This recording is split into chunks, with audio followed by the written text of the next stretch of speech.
Hello, welcome to the North Seattle College Art Gallery's virtual visiting artist lecture series.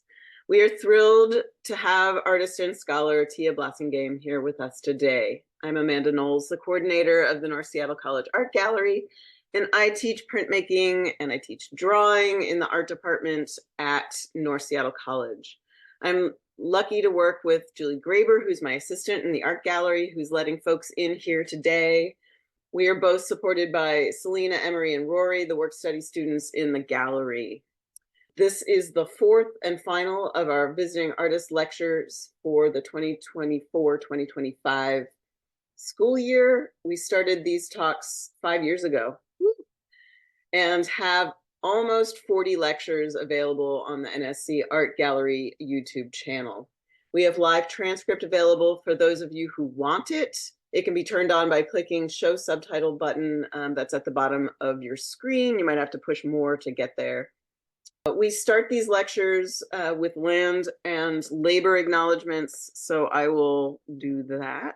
Right now, our college leaders are working to sit down with area tribal leaders to discuss a meaningful way to acknowledge and the importance of what it means to be settlers, as well as occupiers, descendants, and inheritors of systems which sought to eradicate the original caretakers of this land. We are nothing without these folks, and we want to build a society where we are thoughtful about how we show that we stand in solidarity with the sovereignty, cultural heritage, and lives of Native, Indigenous, and First Nations peoples. Support them in our actions and have these words be meaningful. North Seattle College acknowledges that we occupy the lands of the Coast Salish peoples, the descendants of the first peoples of this region, a people whose cultures endure and are valued. Without this land and these cultures, we would not have access to this gathering, dialogue, and learning space. We take this moment to honor and thank the original caretakers of this land, their ancestors, their descendants who are still here. We encourage participants here today to consider our responsibilities as we stand in solidarity with the sovereignty, cultural heritage, and lives of Native, Indigenous, and First Nations peoples. We also pause to recognize and acknowledge the labor that created the United States and from which we all benefit. We remember that our nation is built on the labor of enslaved people who were forcibly brought to the US from the African continent, and we recognize the continued contribution of their survivors. We acknowledge immigrant labor and recognize that voluntary forced and prison labor contribute to the building and ongoing maintenance of our nation. We acknowledge all unpaid caregiving labor. Additionally, we acknowledge the critical importance of the work towards racial equity that continues across this country in response to racial injustice and generations of structural racism against BIPOC communities. As we go from acknowledgement to deed, we know that it is not enough to just give a hollow acknowledgement and have to be sure that we are all taking action to support each other, especially in this time. Thank you. The 2024-2025 NSC Student Art Exhibition opens when we return to campus on Tuesday. Remember that Monday is Memorial Day, so we are not there for that day. There will be an opening celebration on Wednesday, May 28th from 3 to 6 p.m. Gallery hours are Mondays through Thursdays, 11 to 5, and Fridays, 11 to 2. We will continue these talks in the fall. You can check out our Facebook, Instagram, our website, and flyers around campus to find out what's going on in the gallery and who will be talking and when. We also urge you to visit our website for more information. We will post our links in the chat. You can sign up for emails contacting us at nscartgallery@seattlecolleges.edu.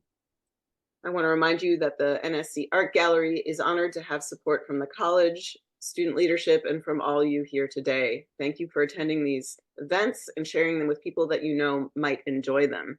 Keep visiting the gallery, stopping in to say hello, and building the art community at North. Thank you. So now I have the pleasure of introducing you to Kelda Martinson, who in turn will introduce you to Tia Blassingame. Kelda is an artist, educator, and mother who I am pleased to have as a colleague here in the North Seattle College Art Department. She is currently teaching an integrated studies class with English faculty Terry Chung entitled The Art of the Book, loosely quoting from the course description. In this class, students are examining whose stories are told in dominant mainstream society and by whom, and how they reveal social inequities. They are exploring how art and writing have the power to amplify the voices of marginalized individuals and communities. In this class, they are investigating the ways society shapes our understanding of ourselves, others, and our relative positions of power.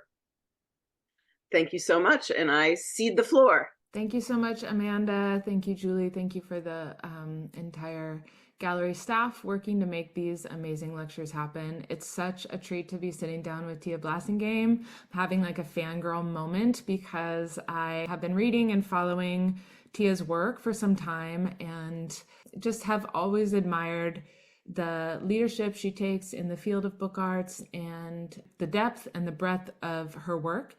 I'm going to read a passage just her about because her accolades are very long and I don't want to skip over them because all are just amazing, her career trajectory. So here we go.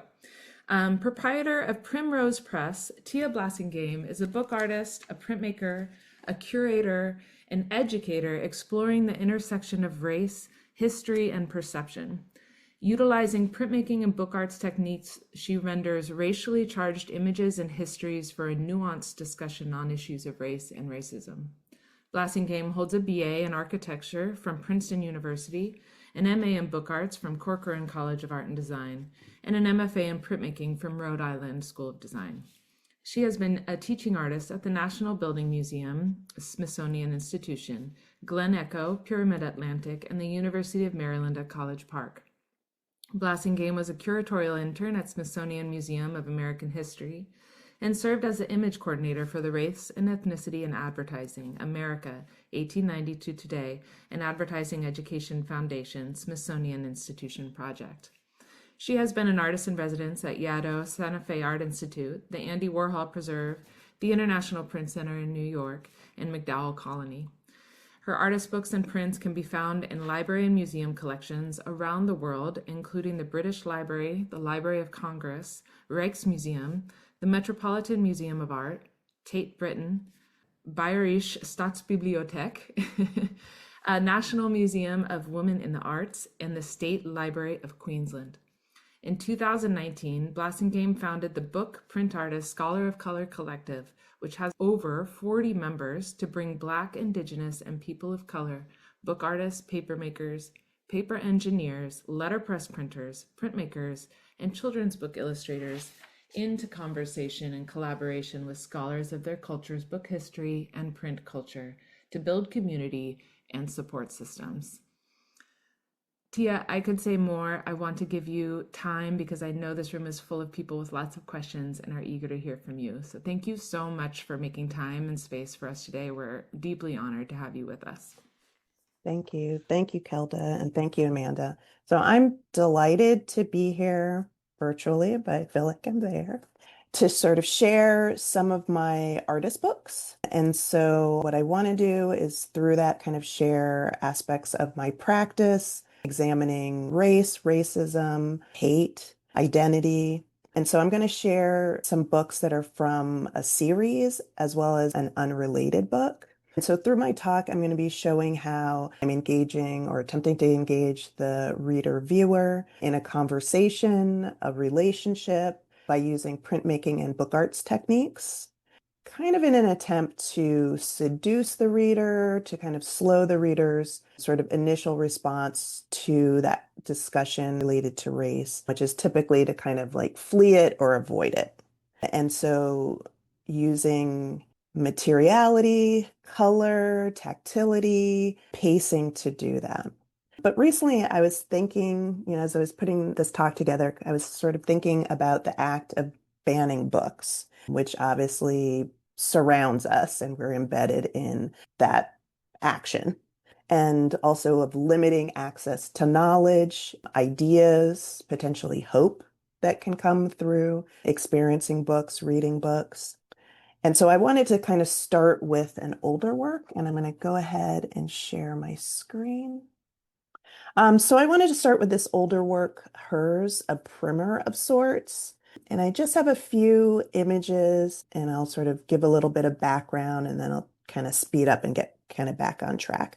So this is a piece that is my contribution to an artist book exhibition from about 2013, 2014. It's still kind of ongoing and traveling, called Inventory for Al-Mutanabbi Street. Al-Mutanabbi Street was a historical bookselling street in Baghdad, which was bombed and destroyed. And so this piece really looks at women as readers, as learners who, in many cultures, many countries, including our own country at this point, have this sort of restriction or limitation of accessing education and scholarship. So whether it's a lack of opportunity, access, whether there are threats of violence, intimidation, or banning books, removing books from libraries, women, these readers can still gain strength and knowledge from the texts that they consume. And in this piece, kind of thinking of women who, even though they're in a culture and space where they're not being allowed to read, still find a way to access texts, maybe passing them, circuitously, hiding them under clothing, farm factory equipment, kitchenware, but still trying to kind of connect. And this is a piece that's digitally printed. The text block is digitally printed. It kind of has sections of an original poem that are kind of hidden within the text. And then the covers are from upcycled almanac covers. So across the edition, which is 10 copies, each of the covers is slightly different because it's limited by those pages of the almanac that I was able to access. In so many ways, those almanac pages, while they serve as the book covers, also in many ways serve as the sort of imagined sort of cultural, physical landscape for that imagined protagonist. So there you see an example of the sort of differing covers. And so the primer also mixes ornate letter forms to create patterns, to create screens, to sort of aid in concealing or hiding that main text, just as a woman, whether in the country, in the city, might hide a banned book or banned text. And so I'll just kind of quickly read the poem that runs across the book. Hiding a book under cover, under cloth, this text sacred saves my life. Verse upon verse, recited, inhaled. For when it is found and taken away one day, eventual, too late, maybe. For I will know each word, to speak it often, low in day or dark, even under this fabric skin. So, you sort of see the exploded letter forms and kind of the blue and the pink. The text, this is a book that is an accordion. You need to sort of pull it away from the covers, some kind of light source to sort of activate the text, which is actually printed on the reverse, so inside of the book. And then when that light comes onto it, you start to kind of see the text. But there I want to kind of move back to books that are part of a series, kind of ongoing series. And they're meant to be handbooks and also kind of play with the notion of a handbook. Handbook being your guide. It's meant to have all this knowledge. It's to some extent an authority on whatever it's meant to be a handbook on. And I would say outside of the first that's listed that I actually do not show images of, the remaining books in the series have the same format and kind of rules around them, and I'll touch upon them briefly. So that same format is they are not bound. They are contained within some sort of a wooden container, whether that's a slipcase, a lidded box that has a lid that separates, a lid that slides. It includes a title page, 10 chapters or poems, and a colophon. They are all a mix of letterpress printed and digitally printed. And then on top of paste paper is basically sort of historical form of decorative paper. You're using, in this case, I'm using paste, paint, some pigments as well to kind of make patterns. And then sort of thematically, it jumps around kind of time and space. Each title, and I kind of go back to different titles, are kind of considering how Black people in the United States have identified themselves in different time periods, versus how the overarching society might have identified them. And again, the writing isn't necessarily tied to that time period. It sort of meanders, thinks about the future, the past, the present, and sort of kind of mixes. And then I would also say the poetry that is in the handbooks has been written over probably 20 years or so, sort of kind of coming together in this series. And then these first handbooks, in addition to being text printed on paste paper, that paste paper also has been treated. Typically, also the wooden container has been treated with some natural dyes, typically persimmon juice with the containers, several layers of persimmon juice going on it, burnishing. Sort of over about 30 days, the color kind of deepens. And the same with the paper, not multiple times, but at least kind of one layer. And so I'll kind of just touch very briefly upon colored being the sort of first of the series that I'll discuss. So they're all sort of meant to be kind of companion pieces together. Again, they're not bound. In many ways, they're not precious. Sometimes when I'm sort of presenting the piece, sometimes I take the lid off, flip it over, and sort of dump it on the table. It's just not, it's a lot of work that I put into it and a lot of time, but you don't need to be precious about it. You don't need to go from chapter 1 straight through to 10. It's up to you how you engage with it. Overall, this handbook series, in addition to this sort of focus on race and identifying and identity, is really looking at how to change and shift a single simple sheet of paper, whether that's through color, texture, tactility.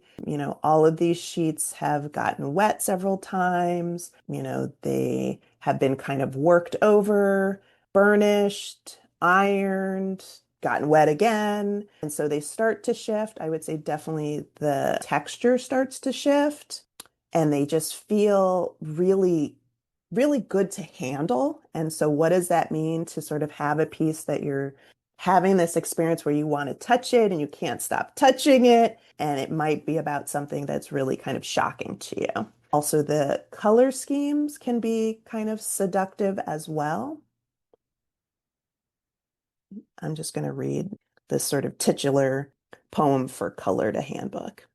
Over a landscape drab and desolate, hanging on like a dream, turquoise, pink, lavender, yellow houses, chained together, dragging their rainbow from the valley floor into the sun, marched across squad cars and security fences displaying hope.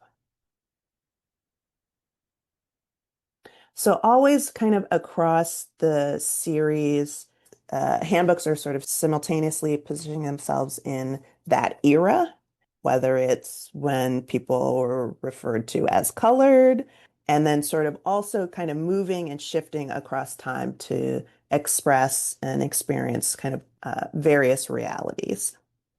So whether that's, also part of that is disappointment, is love, there's longing, hope, wonder, also is kind of simultaneously within these pieces, even when they're exploring, very disturbing issues of racism.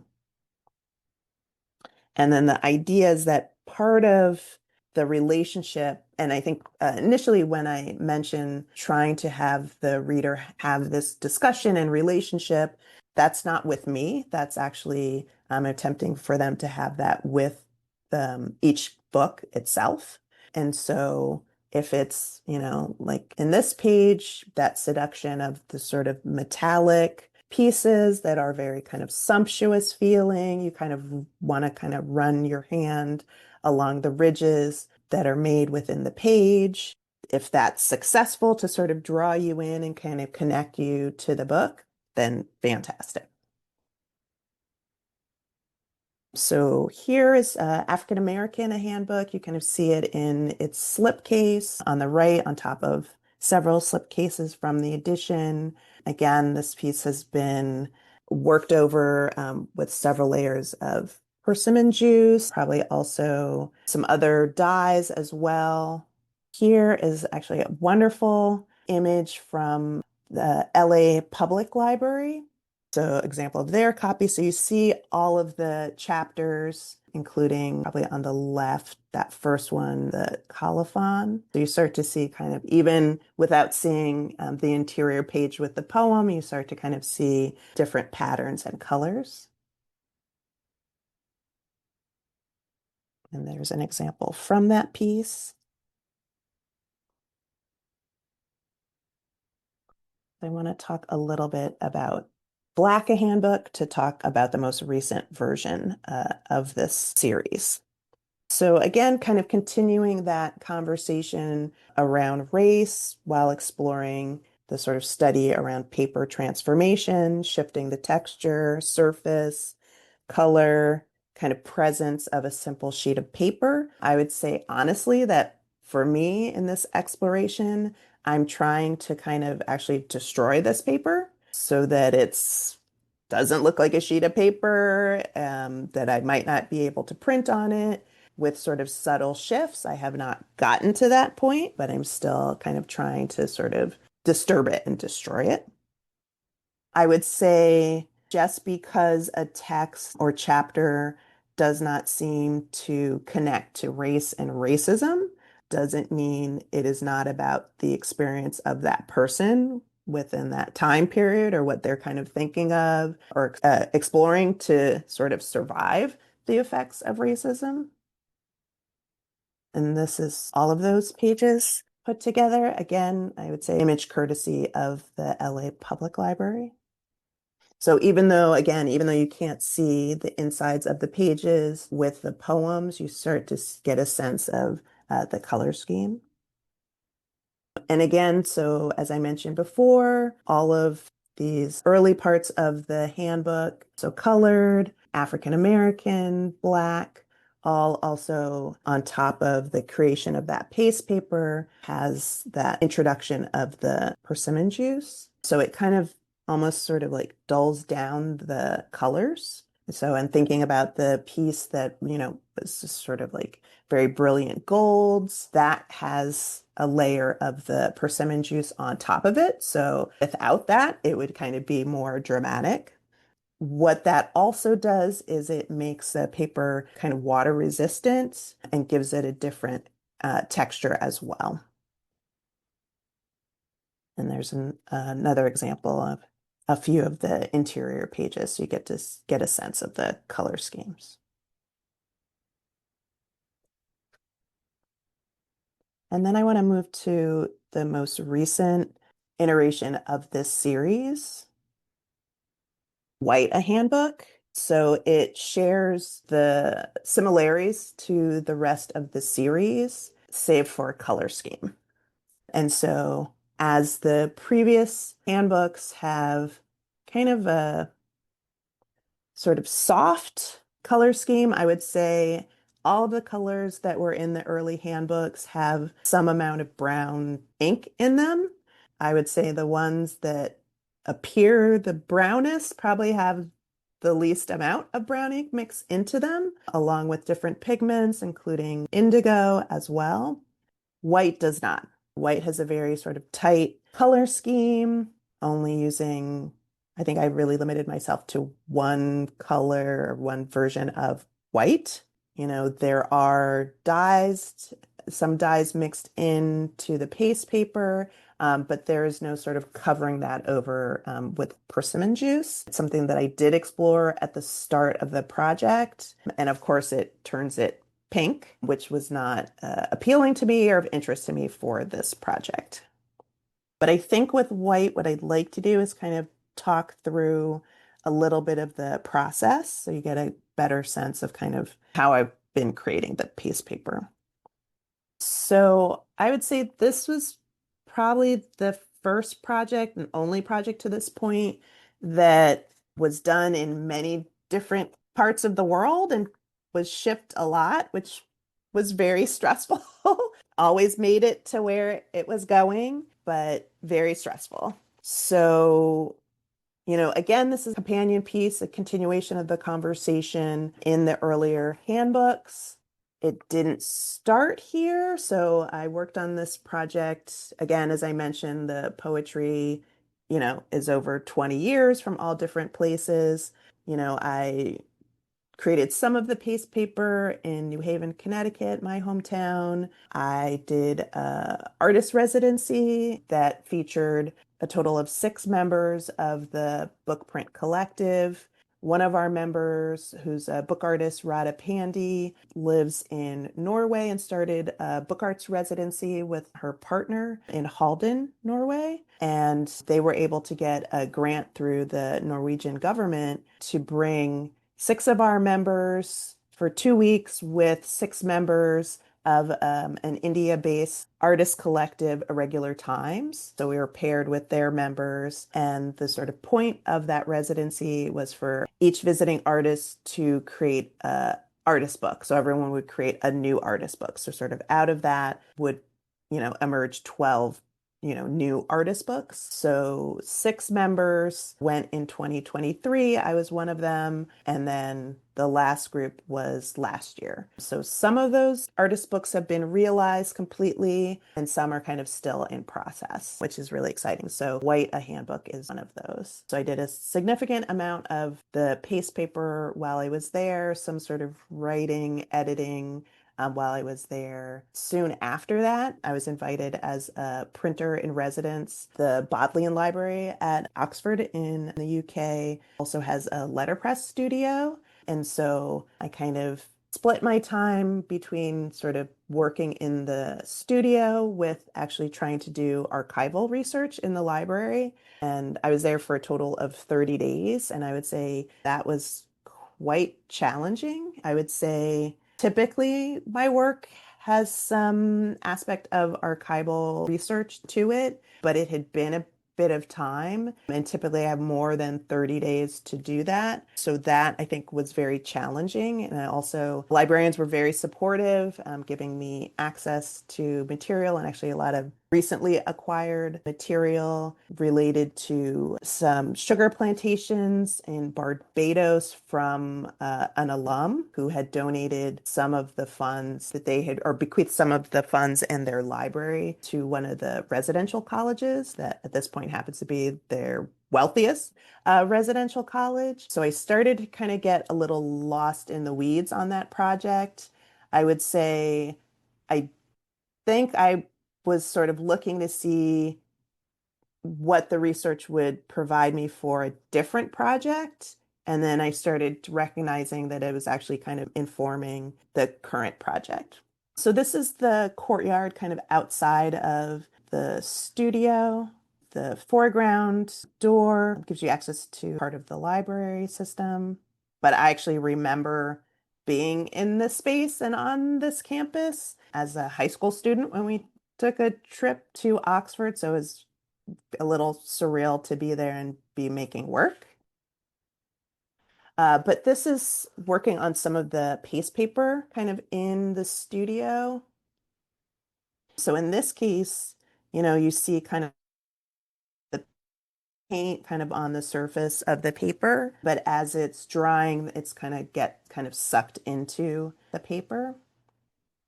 This is kind of a quick stop motion of me working on some of the pieces. I would say, again, as I mentioned, this is the first only iteration of the handbook that doesn't include those browns. It basically includes no color. And that was obviously extremely challenging. Part of this sort of ongoing series is the challenge of editioning paste paper.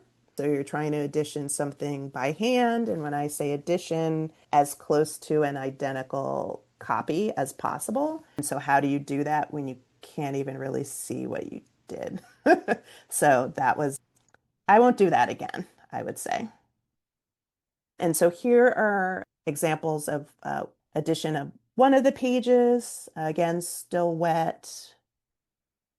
And also part of the challenge was as it dries, you can't see it as well as when it's wet. And so to me, when I'm editioning, every page is in the same orientation, looks the same as much as possible. So just trying to kind of collate across the process was quite challenging.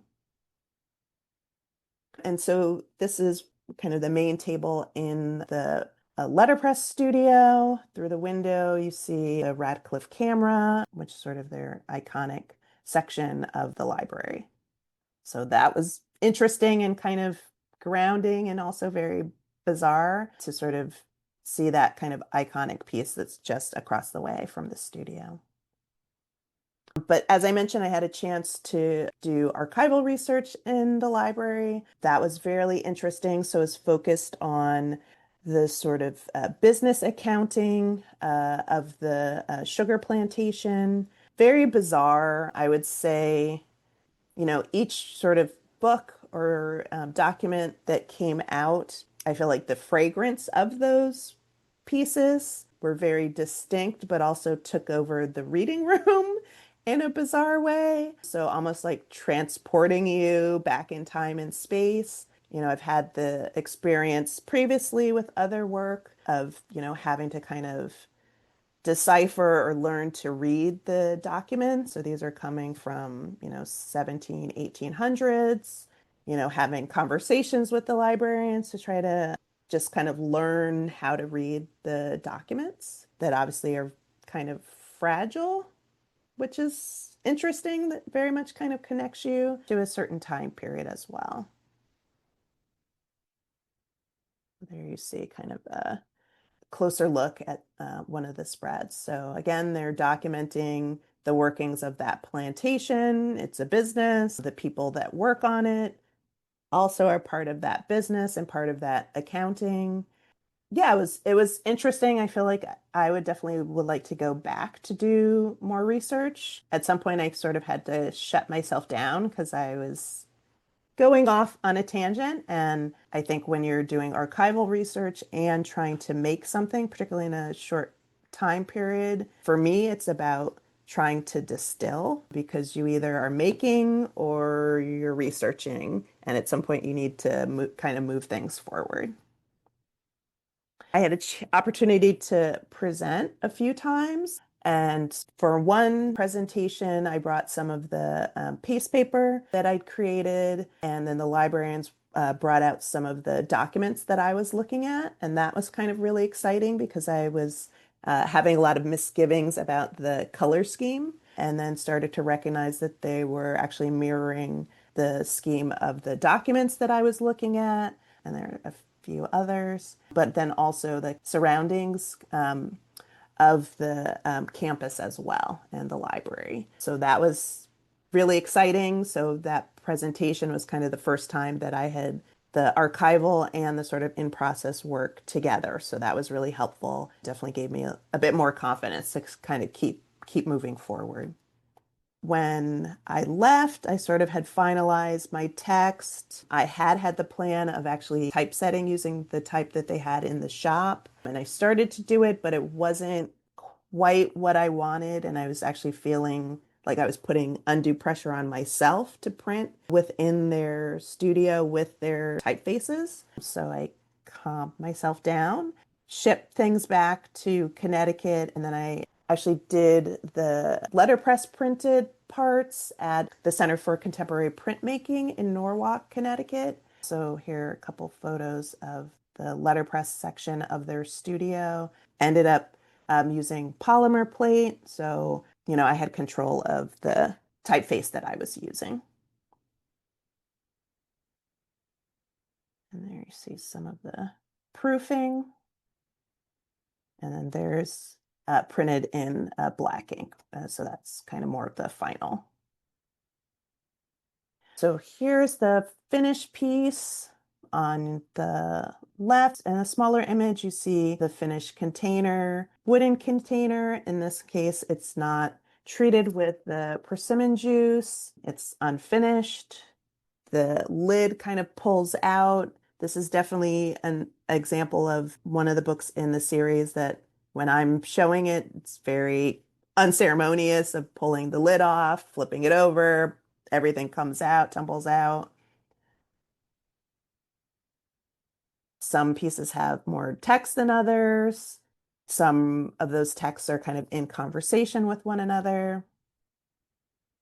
This was kind of an interesting piece because I feel like it's responding to a lot of things, some from the archival research, some from conversations. So I would say the research and kind of inspiration for the text occurred at the Bodleian Libraries. Also, I had a chance to visit the Rijksmuseum Library and conversations there, simply walking around. And again, because these pieces kind of are occurring over decades, some of that inspiration and research that occurred in conversations and walking occurred in New Haven, Oxford, Amsterdam, Abu Dhabi, Lisbon, Oslo, London, Boston, New York.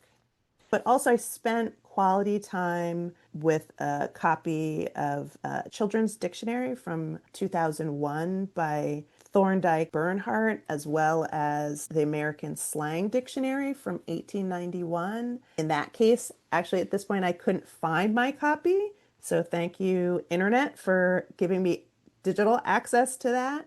And then once I started doing that sort of stand in for that copy through an internet search, I kind of open up my own thinking about also looking at different dictionary websites, slang.com, Merriam-Webster's website, to sort of start to compile text and slang for two chapters. This is one chapter titled Whited, which means covered with white.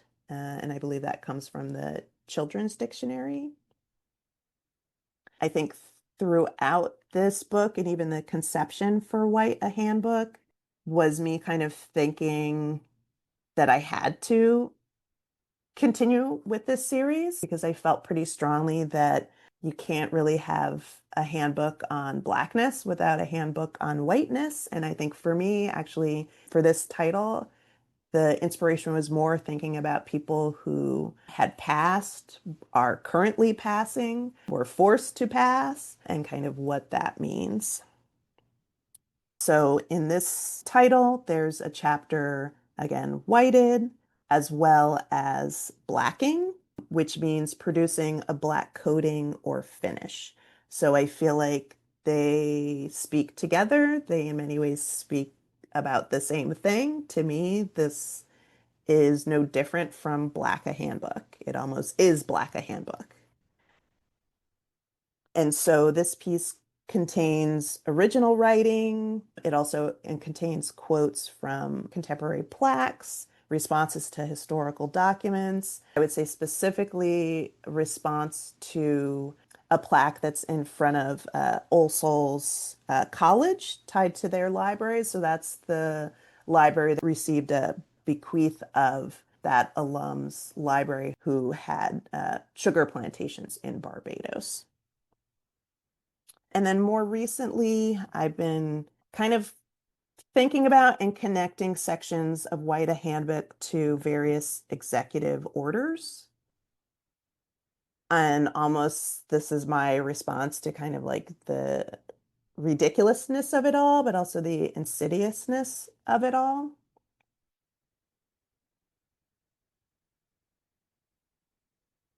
And then I would like to kind of close with talking about a book that's unrelated to the handbook series, but is the kind of most recent artist book that I've created, and that's Pause.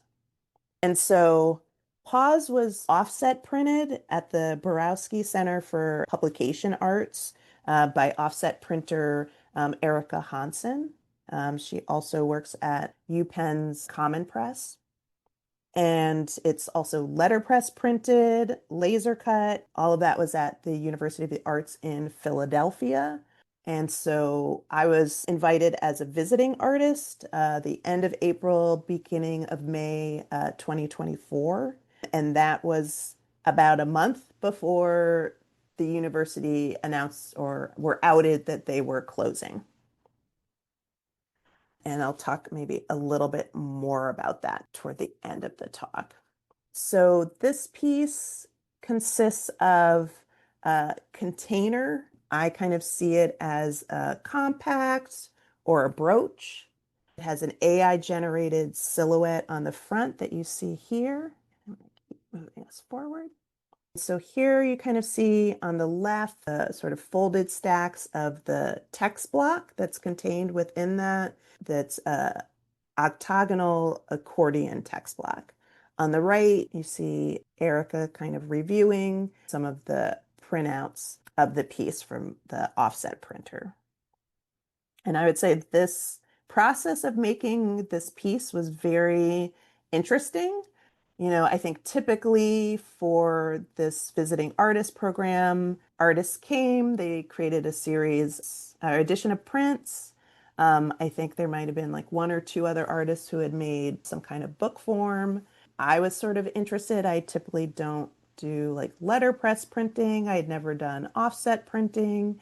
And it was just really interesting. I personally did not offset print this book, but it was working in concert with someone who had the expertise and knowledge to work with the equipment. So that was weird and difficult, but also fascinating to sort of be able to sort of witness, the work kind of come together. I also had family members who were there, and they were interested in seeing how it was going. And so, they were able to see when it was being laser cut. So on the right are kind of the stacks of the text block that had just been laser cut. They hadn't been folded. So family members helped in folding down the text block, which is fantastic because the edition size is 200. So it was every man and woman, like, come please help. So that was kind of cool. So this project, I reached out to a small group of Black women to ask them to share their experience, feelings about, awareness of menopause from about 30 to I think 85 years old. Not all of the women had experienced menopause, but I still asked them to sort of share their feelings around that. And so the text comes from quotes from the surveys that they took,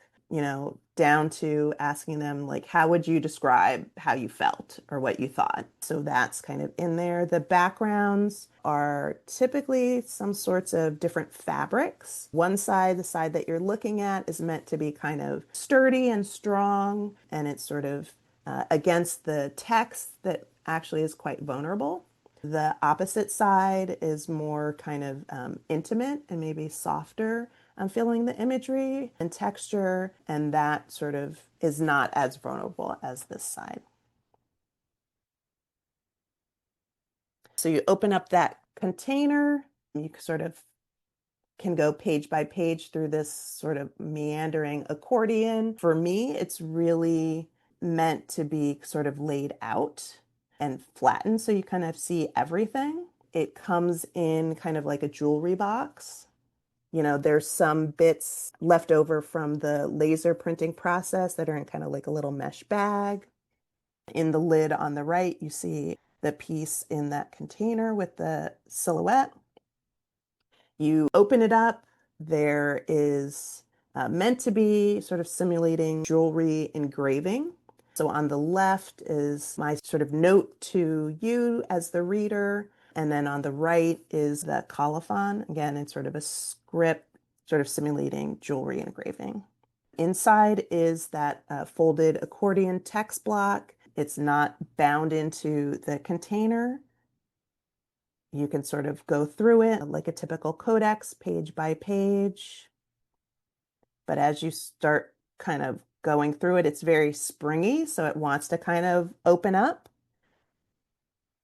And again, so once you kind of flatten out, this is sort of one side, you start to see different symptoms, a quote of someone's thoughts around their sort of menopause journey. And I would say, pause is meant to kind of celebrate, but also extend grace. I would say for me, specifically to Black women as they go on their menopause journey, but I feel like the book is open enough that it could be kind of for anyone, and also to sort of normalize the discussion of menopause and changes to women's bodies. And then I know I have like probably no time, so I'll go really quick. So last summer, I had a 10-day artist residency at Hewn Oaks. That's in the Lakes regions of Maine. And so this is an image of the cottage that I was in. You see the lakes kind of viewed behind. Really, I spent most of my time trying to finish up kind of like the editioning of those books.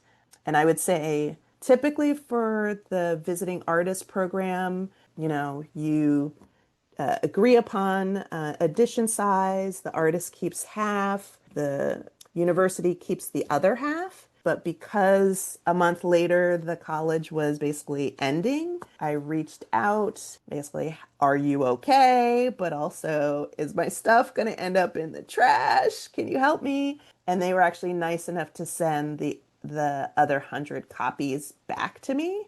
So spending this artist residency kind of like finishing up the editioning, which was basically adding a sort of Velcro kind of latch on the container. But sort of in conclusion, I'm using sort of what I can, the techniques that I have accessible, printmaking techniques, book art techniques, poetry, to slow the reader. And that's so that they can develop some kind of relationship, have a discussion with that specific book around issues of race and racism. And I'm always really like broad and vague because within each book, it can get more specific. So in Pause, we're exploring the experience of Black women related to their relationship and experience and journey of menopause. In other, the handbooks, it's flying around time and space, thinking about identity, how Black people in the United States identify themselves versus how they're identified. But it's always kind of coming back to wanting the reader to sort of slow down, pause that desire to avoid a conversation around race. To me, they're having that conversation with the book, with their engagement with the book. So I think I'll stop there and hopefully we have some time for questions. Thank you, Tia. That was just so wonderful. As a fan of fantasy, when you showed the Bodleian, I was like, oh, that's how I felt. It's like, what? I know How it is comes this up my in, life? yeah, exactly.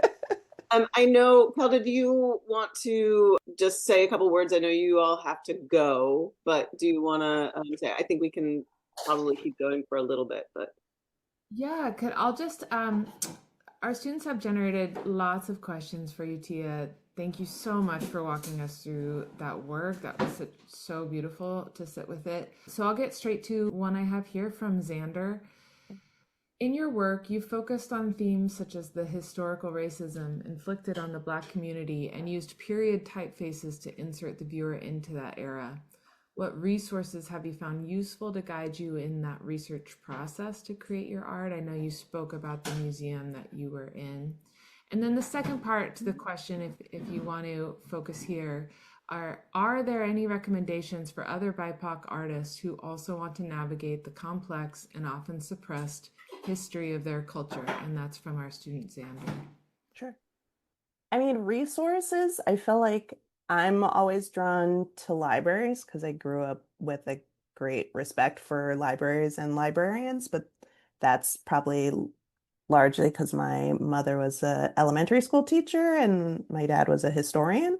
So I feel like I always kind of gravitate to that, but also I feel like, particularly the pages that I showed of the business accounting that I was looking at Oxford, you need someone to sort of talk you through because you start to think you're losing your mind because you're trying to decipher something and you have these sort of aha moments and you're so excited and you want to talk to someone, and usually the best person and the closest person to you when that happens is a librarian who knows their collection very well and you can just chat with. So I feel like that is always to me like a fantastic resource. I mean, I feel like for me, I have kind of like an expansive definition of archival and archival research that maybe comes across when I share kind of like the research that I did for the terminology. Like to me, I couldn't find that book. I really love my slang dictionary. It was a lot of letting go to say, I'm going to look at it online. And then I think that was really helpful because it opened me up to looking at the different dictionary websites. Like, that's perfectly fine. I mean, I think resources are all around, particularly when you're looking to kind of explore your own culture. I think there are a lot of people that are resources that may be within your family or your community that you might have discounted. And I think that historically are discounted, but they have a lived experience and generational knowledge that is invaluable. And so, I think sometimes the people around you that you don't necessarily see as knowledgeable or, the sort of source of knowledge within your culture and community can be some of the greatest resources. What was the second part of that question? You got to it in part. Okay. Just about recommendations for other BIPOC artists also wanting to navigate the complex, often suppressed history of their culture, which, yeah. Yeah, I mean, I guess I would be sure to ask why you're doing it and what you want to get out of it. I mean, I feel like I spend a lot of time and I'm very careful that I'm not just exploiting a person or a historical event. What am I trying to get out of it? What am I trying to share? How do I want people to respond? Why do I have to do that? Why do I have to do it in a certain way? I think a lot of times, like, I won't use images of people who have passed away, even though I'm trying to memorialize them. I start to think, well, I don't know this person. Why am I memorializing them? Is there another way, without kind of taking choice away from them and their families, to express the sentiments that I'm trying to express? And I think going through that exercise, whether you change what you initially are planning to do or not, I think you have to go through that to ensure that there's a certain level of care that I think typically BIPOC individuals and communities are not extended. So I think even if you're from that culture and community, you still should be doing that sort of effort and work. And just do it. Just make it. Just do it. Try it. Great. Thank you. There's another one of their students. Is it Coley? How do you see book arts as a tool for healing and reclaiming silenced histories, especially for women of color navigating shame, survival, and identity? Mhm. I mean, I am sort of like endlessly excited by artist books and book arts, particularly artist books, because I feel like we all have some relationship or experience to books and reading. And a lot of times that's very complicated, whether someone read to you when you were young or they didn't, whether you were able to own books or you were not able to. But we have feelings around that. And I think that because of that, even though they're complicated, it slows us down a little bit so that we're already a little bit slowed. So even when we encounter something that is maybe shocking, maybe something subject matter we wouldn't choose to explore, we're sort of a little bit on the back foot. We can't very quickly sort of move on. And I think because it's a book versus a painting or a photo, we're used to it being something that's a sequence, that it's not just one potentially. So it's not going to be just one page. So I feel like you're given a bit of leeway or sort of deference to build your story, to build what you're trying to say. Obviously, you need a little bit more space when it's something challenging or complicated or emotional. And I think we're used to diaries and different types of books, textbooks, so that we're a little bit more open.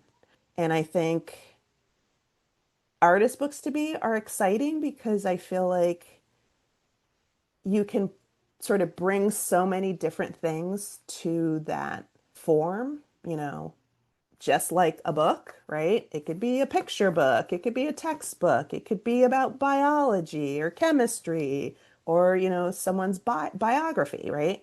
And then bring so many different techniques to it. And I feel like I haven't seen a combination fail yet. Like, I feel like if you're putting care into that work and it's something that you care about, there's that potential that it's comes together and it's successful. It may not, it also may not be successful, but I think you'll learn to see why it's not and how you might come back to it to make it stronger. And I feel like it's one of at that moment where people encounter an artist book, doesn't matter what the subject matter is, even if it's extremely challenging and really upsetting, when it's successful and it and it works, everything goes away. The point that piece is brought out, they're engaging in it, nothing, it doesn't matter. You could have like you could have Lady Gaga like walk through in front of them, they wouldn't know, right? And for that to happen when you're doing something of substance and something that you care about and that may be about yourself and your experiences, particularly as a woman or a person of color, is really incredible because you get someone's focus in a way that you may not, maybe just having a conversation with them. Thank you. I guess one more question. I mean, there are a Mhm. lot of questions, and if it's okay to Kelda and your class, is it okay if I send these questions? Just Oh, that would be great. is that okay? Yeah, that would be fantastic. So one that I thought might be interesting is, which piece has been the most emotionally engaging for you, and how do you hold space for yourself while creating with those feelings? Hmm. And this is by Carmela. Oh, that's a good one. Um, so I think, well, white was challenging just because the more I learned about that history tied to the plantation, which I didn't go into, but that the plaque at the library that had been contentious. There were protests well before I got there around the sort of background about it, access. The plaque is something that the like doors have to be open, the sort of gates have to be open for you to be able to access the plaque to read it, which right there is like bananas. And it's only at certain times. And I think when I was there, they really started opening the gates or restarted opening the gates to access that plaque, maybe like the last week or so that I was there. And I also feel like the sort of staff that I was working with, who kind of knew that I was getting interested in this history, I did not realize where the college was, so where this plaque was, and no one told me. And it was actually right across from the press. So I walked by it all the time and had no idea. And then, another part of the history is that, when that alum passes, he basically bequeaths the plantations to an arm of the Church of England, and they proceed to continue running the plantations. So the sort of documents accounting the plantation are actually from the church that I was looking at. So I felt like I definitely was getting agitated and angry about a lot of different things.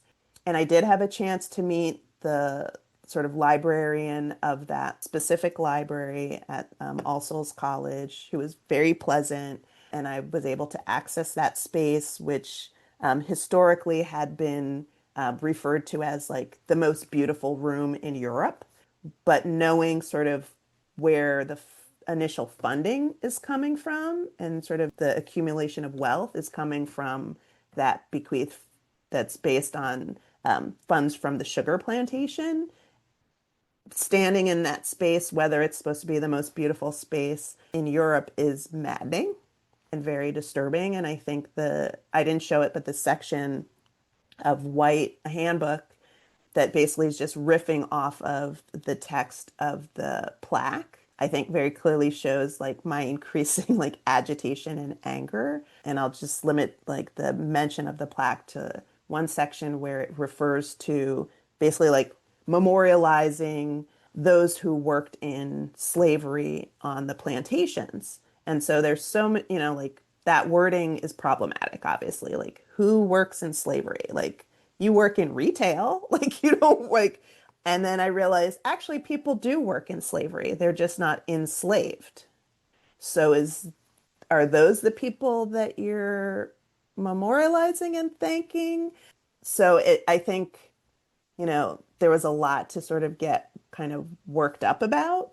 But I think because I had a limited time and that wasn't my focus, I started to realize I was getting angry and about something that was sort of taking me out of the project. So it's part of this project. It's definitely inspires things, but it potentially could be like a whole separate project. Yeah.